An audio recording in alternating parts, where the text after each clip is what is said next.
So good afternoon, everybody. Thank you for joining us during your lunch break. Today is our fourth and final session of Disability History Month. So thank you so much for joining us. For the final time, we've got Papworth Trust joining us again. And again, they've taken the effort to put together a presentation about access to work and what support they offer here locally, but also probably further afield. So I will pass over to Nikki and Stephanie from the Papworth Trust. They will be monitoring the chat and the Q&A, so feel free to pop any questions in there. I will be popping my screen off so that you guys know where to focus, but any questions, just give me a shout. Lovely, thank you very much. Well, good afternoon, everyone. My name's Nikki Vincent, and I'm the area manager for Cambridgeshire. I run the work and health programme for Papworth Trust. So I'm here today to deliver the access to work presentation. My colleague Steph is with me as well. She's going to be managing the chat function. So if anybody has any questions as we go through, please pop them in the chat, and Steph will do her best to answer them for you. So as it says on the front there, so this is about access to work, which is it's not widely known about a government scheme. So the aim of the session is to give an understanding of access to work and how it can support employees and employers, and also to provide detail regarding the mental health access to work and the benefits. So just a little bit about Papworth Trust, if you've not been on one of the previous sessions. So we are a leading disability charity. We've been going for over 100 years now. We celebrated our centenary in 2017. So we have supported hundreds of people and their families and carers every year. And we've got over 100 years experience with supporting disabled people into employment. A lot of people get us confused with the Papworth, the heart hospital. We do not perform heart surgery, so we're nothing to do with them, like I say, but we do support disabled people. Our vision is for a world where disabled people are seen for who they are, and our mission is to support disabled people to have equality, choice and independence. And as you can see there at the bottom, we are a disability confident leader. So we are, always available to support organisations that wish to become disability confident. So I'm just going to start off with a few statistics that I don't think, some of these may shock, some of these you may be aware of. Almost 1 in 5 people in the UK have a disability. So up to the end of December 2020, there were 8.4 million people of working age. So that's between 16 and 64. And they reported that they were disabled or had some kind of disability, which is 20% of the working age population. So this was an increase of 327,000 from the year before. And of those, an estimated 4.4 million were in employment.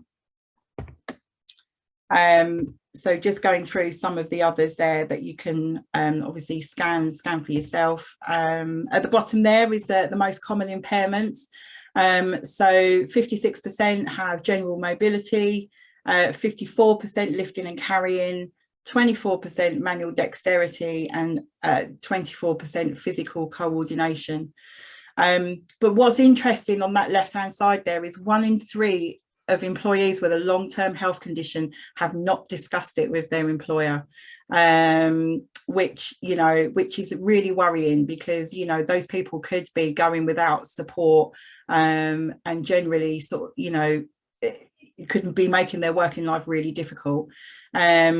So that I think with today's session is going to just show that there is support out there for individuals with a disability or long-term health condition.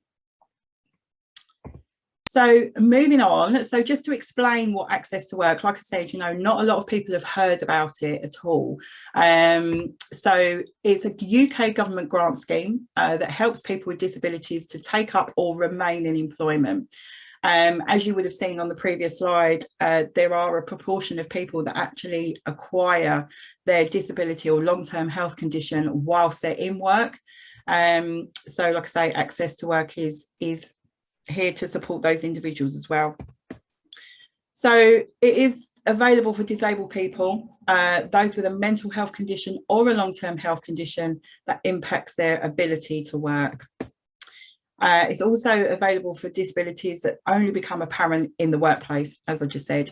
So, for example, you only notice your eyesight has been affected by the use of computer screens after starting work.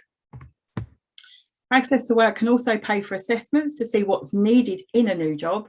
So applications can be submitted up to 6 weeks before a start date, as long as there is an offer letter or a confirmed job start date. So people can, really make use of this service and, just get things in place before they actually start work. So to make that transition into employment a lot smoother. Once funding's been agreed, individuals will be covered for up to 3 years, but reviews normally take place annually, and that's just to check that they don't need any more funding on top of what they've already been allocated. So it's not to say, oh, after a year we'll take it away. It's just to make sure that they actually have everything that they need. So just to give a bit of a timeline of access to work, it started in 1994. And this was introduced to remove any barriers to employment for people with disabilities. So by funding any adjustments needed that were deemed unreasonable for an employer to pay for. And I will come on to that later on. That's in some of the later slides. In 2010, the changes were made to the scheme to take into account the Equality Act 2010, that employers were required to make some adjustments. In 2011, access to work was adjusted again, and this was to include the mental health support service due to a rise in the number of people living and working with mental health. And again, that is something that we'll cover further in the presentation. In 2016, the scheme was extended to support apprenticeships and apprentices whilst they were obviously in work. And so this was obviously to widen the range of provision for people undertaking apprenticeships. And in 2021, obviously, with everything that's going on at the moment, Access to Work introduced passports, so which would allow people to move between short-term contracts and freelance, something that was not previously allowed. You had to have one static role, if you like. You weren't allowed to move. If you left a job and started somewhere else, you would have to do a new application. Obviously, with COVID and the very sort of fluid employment situation, Access to Work, the rules changed so that people could, like I say, it's a passport, could take it with them. So there is some eligibility, but I must stress that obviously every case is individual. But the following must be met. So they have to be over 16. You have to have a condition or impairment that affects your ability to do your job or travel to work. You must be in or about to start paid work, and this includes self-employment. You must live and work in England, Scotland or Wales. And Access to Work applies to any paid job. This includes part-time work, temporary work and work trials that are organised by Job Centre Plus. You can also apply for a support worker to accompany you to a job interview, for example. We've had Access to Work, and they have, we've helped people apply for it to go to a job interview. So so it covers a wide range of support. And just a little, snapshot at the bottom there, a YouGov survey found that almost 2/3 of all business leaders had never heard of Access to Work.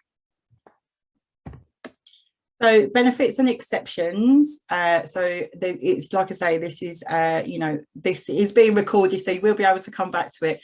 But just to give you some more information. So universal credit is a single benefit paid to those in or out of employment. Anyone currently claiming universal credits and has a disability or health condition will be able to apply for Access to Work for any paid work carried out. there are exceptions for certain benefits, meaning individuals may not be eligible if they are claiming the following benefits. So you can see there the range of benefits there, and that will probably be because there will be some element within that within those benefits that will they won't be required to be looking for work, or they could be getting some kind of extra allowance that would cover the support, the financial support that they may need. So although classed as an exception, they may receive access to work for a limited time if they are doing certain types of permitted work. And this would be if they were looking to move off benefits completely, then Access to Work may agree to support that individual to make that transition. But as you know, as I sort of stressed at the beginning, the eligibility assessment would need to be carried out on that individual. So examples of funding. So just on the left hand side there, travel to work. If someone, for example, can't use public transport because of their health condition, then Access to Work could offer money towards extra travel costs if someone has to get a taxi, for example. As I said before, attending a job interview or a support worker for someone starting a job. They may need a British Sign Language interpreter, so they can arrange for an interpreter to actually go to work with that person. So as I've sort of just briefly said there, someone might need specialist software for their computer work, such as screen readers, a support worker, adapted equipment such as chairs and desks, which are very common, very common sort of examples of what people apply to Access to Work for. Taxi journeys to and from work, as I've said, and interview support as well. So there is a real wide range of funding available. So grant amounts. As I've sort of said previously, the assessment is about the individual, so there's no set limit for an Access to Work grant. The grant will cover the support needed to stay in work and will depend on a specific assessment. There is an annual cap of 62,900, and that is up until the 31st of March next year. Then obviously it will be reassessed. Obviously they can't go any higher than that, obviously due to it being a government grant scheme. If you've been in your role for 6 weeks or more when you first apply for help, Access to Work will pay for a proportion of the costs. So this is if you apply for work, apply to Access to Work once you've already started. So the employer will contribute to the cost depending on the size of the business. And as you can see there, that just gives a guideline of what that proportion will be. So what an employer would be expected to pay and what Access to Work would pay. So Access to Work would normally cover all additional costs over £10,000 subject to the annual cap. So obviously I've talked a lot about what Access to Work can cover, and now we're going to be looking at what it cannot cover. So employees were required to make reasonable adjustments for disabled employees as part of the Equality Act 2010. So due to this duty, Access to Work cannot fund any of the reasonable adjustments that an employer is required to make. So Access to Work also limits funding items which are regarded as standard equipment. So just having a look at those. So reasonable adjustments would be so just explanation there. So for example, letting a disabled person work elsewhere, such as on a ground floor, if access is not in place, allowing employees to become disabled whilst in employment make a phased return to work. So some of those are very simple to put in place for a lot of employers, and that is what Access to Work are saying, that is a reasonable adjustment for an employer to make. So now I'm just going to play you just a short video, and this is Luke's story. So Luke actually works for Papworth, and it just discusses his experience with Access to Work.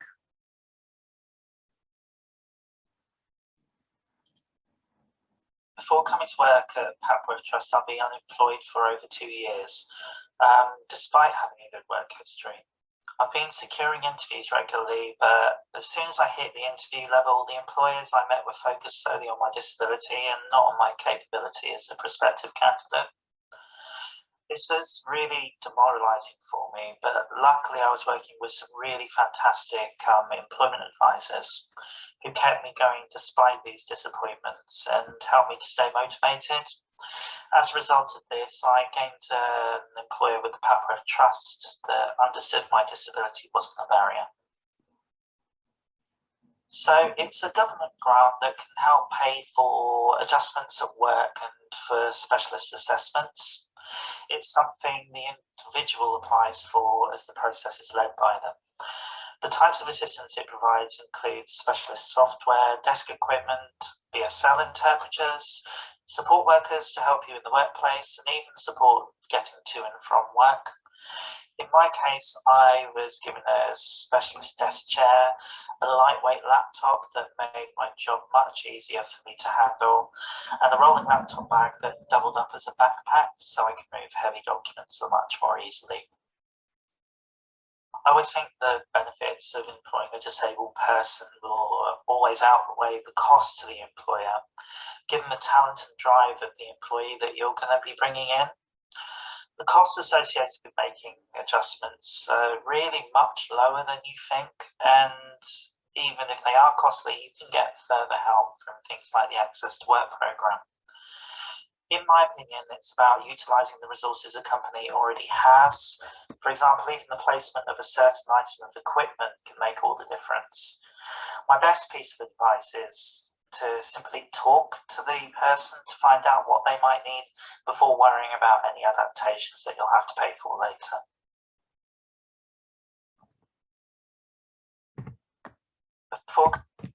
There we go.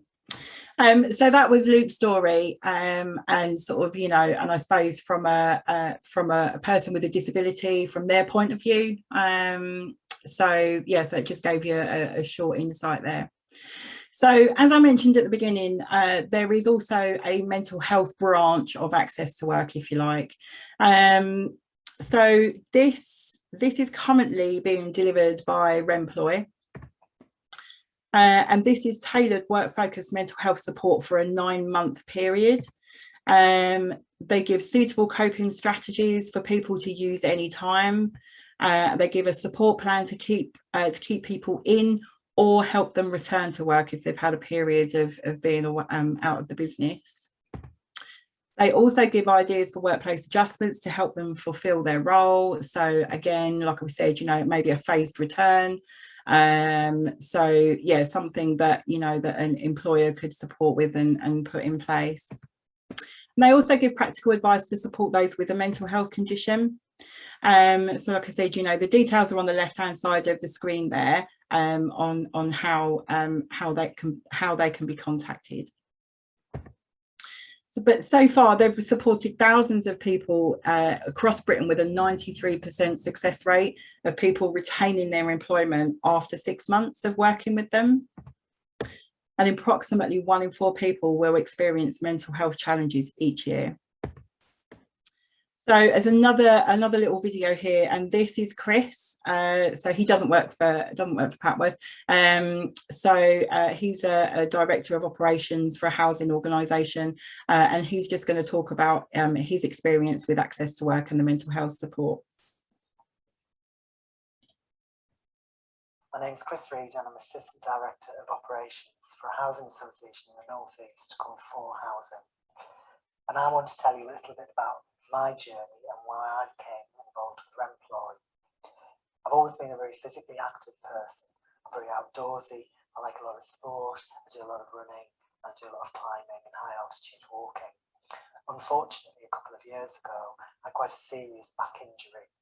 Now, I've always been quite reliant on physical exercise to help me with my emotional health. I have quite a high pressure job. I have for a number of years experienced quite severe bouts of insomnia. So all that lovely physical exercise really helps me manage. My experience was quite rapid, and although I knew that I was becoming unwell, I wasn't really aware of the extent to which I'd become unwell and the kind of symptoms that I was experiencing. I became quite severely anxious and quite severely depressed over a 3-month period. And although I took all the kind of steps that you would hope would help, including therapy and medication, my descent into a severe depressive episode was quite rapid. And around the November of that year, I actually, had a nervous breakdown and had to go and spend some time with relatives. As my health started to improve, I kept in touch with my employer so they knew what was going on, and I had some support from my employer. So when it came to the point where I thought, am I well enough to go back to work, or is work indeed an option? I was looking for an organisation that could support me to get back to work. It was like a specialist organisation. I knew about Remploy from work that we'd previously done in the organisation around support for people with mental health, and that seemed a really obvious place to go to. And I got in touch with Remploy and did a self-referral, and what happened from that is very, very quickly I was allocated somebody who would work alongside of me to develop a plan that would help support me and my employer get back into the workplace. That plan was variable, so there were lots of options in there, and that wasn't really something that was available outside of Remploy services. So what Claire, my worker, was able to do was offer me options, and we had a discussion about each of those, and then we put them into a plan and talked about them to my employer, who made some adjustments about start and finish times and availability for appointments as well. Equally, I think it's about having chemistry and being able to connect and get on with somebody that you're working with. And I found everybody in Remploy that I've experienced so far has a real understanding of the issues around mental health, but equally talk about it as if it's normal and it's something that happens every day. And I think for somebody who has, a high pressure job and a high expectation of themselves, it's important to understand that what's going on is actually normal. It happens to lots of people, but that you actually can get through it. You can return to the workplace, and you can be effective in the workplace as well. And again, there's the contact details for access to work, the mental health services from Remploy. So that is the end of my presentation about access to work. So I'm the last one. So as part of UK Disability History Month, Papworth Trust have delivered 4 lunchtime learning sessions. So thank you to South Cambs District Council for asking us to support and deliver the sessions. If any of you have any further questions or would like support, please contact us on the 2 email addresses there. And same, obviously, if you want to learn about more disability confident information, then there is the website at the bottom there.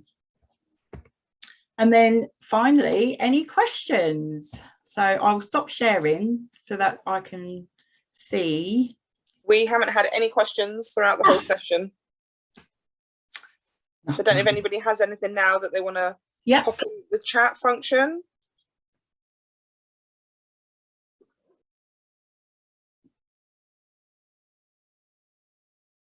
No. Doesn't look like there's anything. No. Which is absolutely fine. Obviously, as Nikki's said, if anybody does have any questions. Oh, there's a question coming. Oh. Let's see.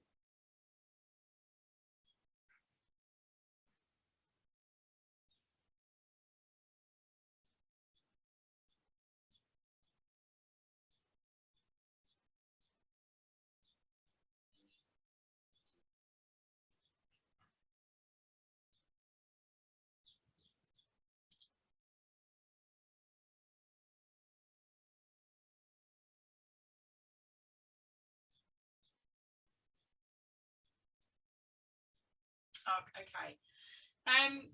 So in answer to your question, is there any good practice that you can signpost in terms of making sure that staff are aware of what reasonable adjustments might be open to them? So I think the first point of contact would be, you know, if someone is experiencing support issues at work in terms of managing a health condition, absolutely speak to your line manager. It could just be something really simple, as I've said before. So in terms of adjustment in hours, you know, something as simple as that. If it's something in terms of equipment, then I guess that the next stage would be to contact HR. I mean, obviously organisations have different routes of where they would need to go. But I would sort of, you know, definitely contact your HR department, as I would imagine that most HR departments would be aware of this, and what they could do for that individual.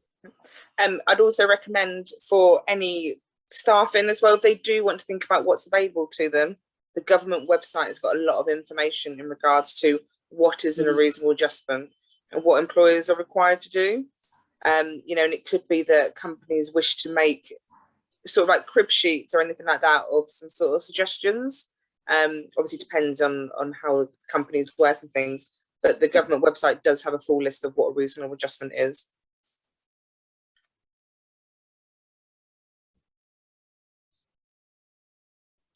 Do we have any other questions? Anything else?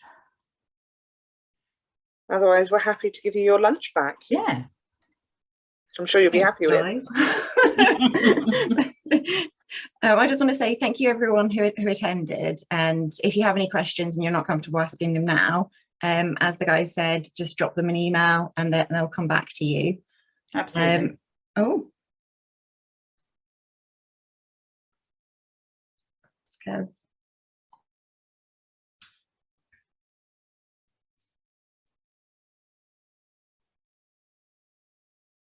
Oh, brilliant. Yeah, it's just people, somebody's just mentioned that, yeah, the government website sounds like a good opportunity.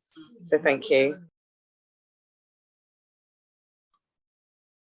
So if we have any, if we don't have any more questions, I just want to say thank you again to Papworth Trust, to Stephanie, to Nikki. I appreciate Una's not here today, and Jason obviously last week. It's been a really, really informative and supportive month.